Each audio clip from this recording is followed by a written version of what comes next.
I pulled this thing in here for a simple fix. Terminator X install. And let me tell you, buddy, this thing has turned into a full-blown project again. And it's not the Terminator's fault, it's my fault. Started doing the Terminator, tearing everything out, and I was like, hey, might as well fix this, might as well fix that. So now, the whole truck is totally tore apart. Finally got the dash back in. I did some little cheap fabric from Walmart to wrap the top of it because it was so cracked up. So I've got a dash back in it. There's actually a dash that we had from inventory that was a little bit better than mine. So that's what I went with. Put that back in there. Got the seats out of it. Redoing pretty much all of the wiring inside this thing. Gonna start from scratch. Same thing with the engine bay. And start from scratch. Doing all of the engine bay wiring. So I took the inner fender wells out. That way I can access everything. I've got my intake tube totally disconnected right now. Fuel rails are off of it. Injectors are out of it. JTR just did a flow test on my injectors to make sure they was all good, and they were good. I went with fast 60-pound injectors.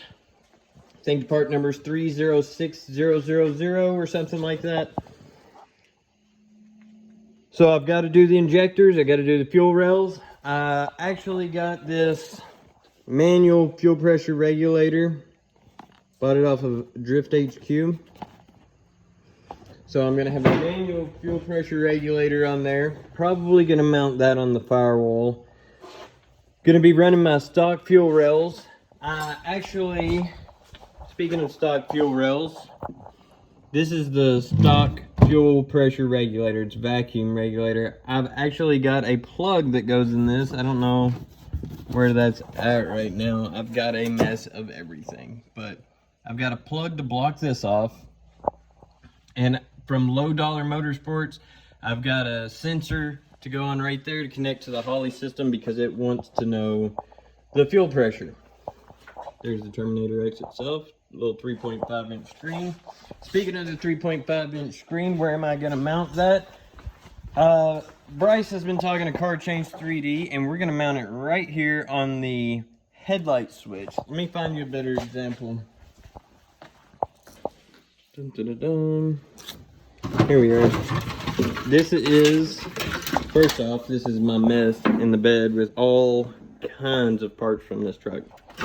So this is the cluster bezel. So it's going to go right there.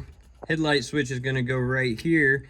And Car Change 3D has an option where it's still got the headlight switch there, but you can mount the 3.5 inch screen right there. So if everything works out good, I'll try and work out a deal with them to get those parts on our website for all you S10 guys out there. What else do I got going on in the interior? I still have to tuck the Holley harness back up underneath the dash. I have gutted the dash of all HVAC. Eventually, since this one has all the radio wiring in it, it even has good speakers in here, best I could tell. I'm probably going to get a double-din navigation to go in right there, where my other setup had the radio and 3 manual gauges. So now most of my gauges are going to be on this Holley 3.5 inch screen right here. Now, I did get 2 more new manual gauges. I'll show you those real quick. These are Glow Shift tinted gauge series. It's hard to see right here, but I'll show you the box. That's what it's supposed to look like. I got a boost gauge. I already had a Glow Shift boost gauge in there, but it read only boost. It didn't read any vacuum. So my needle never would move unless I was like doing a hard pull or whatever like that. Unless I was in the boost, the needle wasn't moving. Now the needle's gonna move all the time, in or out of boost. So I'm excited about that. Also, to match that one, I got another 2 1/16 inch gauge. This one is, actually this one is the boost. And this one is the tachometer. I don't know if you can see it in there or not, but it's showing a boost gauge right there. Anyways, I've got a little tachometer here. It reads up to like 10,000 RPMs or something like that. I don't know. I'll pull this thing out real quick. So here it is. It's a tachometer, and it does read 10,000 RPM. Red line's at 8,000. And it looks like it's going to be a pretty nice styled gauge. I like the red, black, and white. Big fan of that. It's kind of the theme of the truck, or it traditionally has been.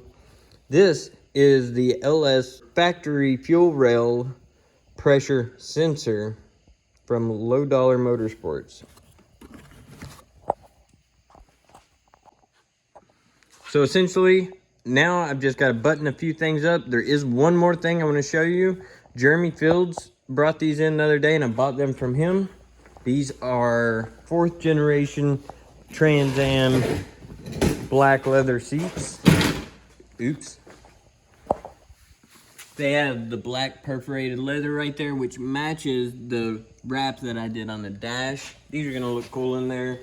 However, they are power seats, especially the driver's seat is totally power, except the forward and back on the slide. So the recline and all of that is totally electric on the driver's side. And there is no plug on there, so I'm going to have to tap into there and cut the plug off and wire it up how I need to. But that is essentially the update on the S10 right now. I'm trying to hurry up and get this thing back going because it's July 30th as I'm recording this, and summer is going to be getting away from us, and I haven't really got to enjoy it much this year, except for taking it to 2 drift events. That was really fun. Elizabeth did this nice paint job you see here. And I'd really like to be putting some miles on this thing. So hopefully I can get this thing thrown back together and get you another update video.